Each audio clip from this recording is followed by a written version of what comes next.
Hi everyone, Comic Reviewer here, and this time reviewing on Blue Beetle, Volume 7, Issue 1. Now, I'm sorry it's been a while, I've just been quite busy, just been trying to, spend time with family and that, but I'm going to get done with my next comic review. And this one is on Blue Beetle. Now, the premise of the first issue is meant to follow Jamie Reyes, who was basically the third Blue Beetle, and was also has also appeared in Injustice 2, Batman the Brave and the Bold, and so on, so on. So let's get on the story.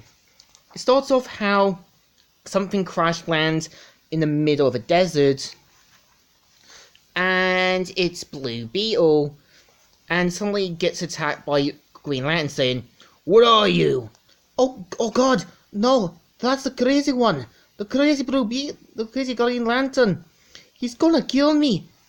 And so the Scarab pretty much talks with him and pretty much helps him make his kind of weaponry. And Guy Grant's like, kill you, son of a, kill you. I will kill you. And so Blue Beetle remembers back to the day when him and his friends Paco and Brenda are talking about school and all that. And just as Paco gets on Brenda's bad side, they end up finding a Blue Beetle scarab, and pretty much rather than, probably giving it to Brenda or presumably to Star Labs, they decide to take it with them. And so Blue Beetle in the present tries to calm down Guy Gardner and says, "What do you mean? What are you looking? Oh no.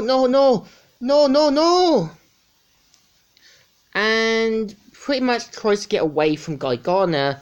And back in the past, you see Jamie's sister saying, pretty much talking about the remote and that, and says that it's a different remote and that she's using the wrong one. He's like, "Annie, nice comeback. Sis, you keep working on them." And so pretty much Jamie's mother shows up to say, stop roughhousing and fighting. And also that Jamie's mother wants him to go to his father's garage to give him some dinner and that. And turns out that one of the guys who was working for him hadn't even called and says, "Didn't even call. Man is so fired. Heard that before, Dad." And points out that he could offer to help in that, and you can tell that his father wants him to build himself a better future.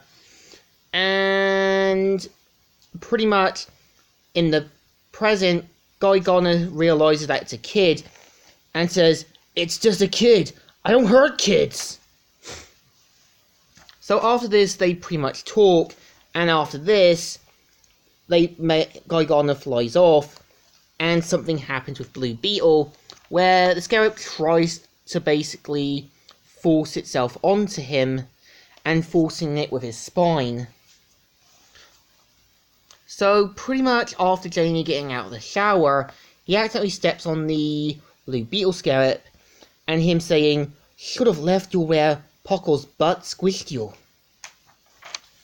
So we're introduced to where it turns out that the events of Crisis is happening, and keep in mind that this is meant to take place during the events of Infinite Crisis, which implies that it may have happened quite differently in Jamie's flashback.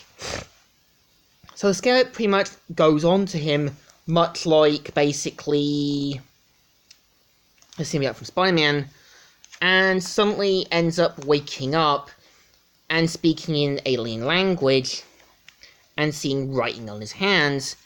So they're mainly talking about it, and Brenda says, "Maybe it was Klingon." "It wasn't Klingon. I don't speak Klingon. I've never learned to speak." And so pretty much they head off to school, and where you've got this kind of strange girl flirting with Jamie, and Blue Beetle senses there's something strange about her, and sees that she's got no eyes. And they even find it weird where Paco says, "Alright, like you are looking at them." What do you mean? She doesn't even have eyes. It's nothing, forget it.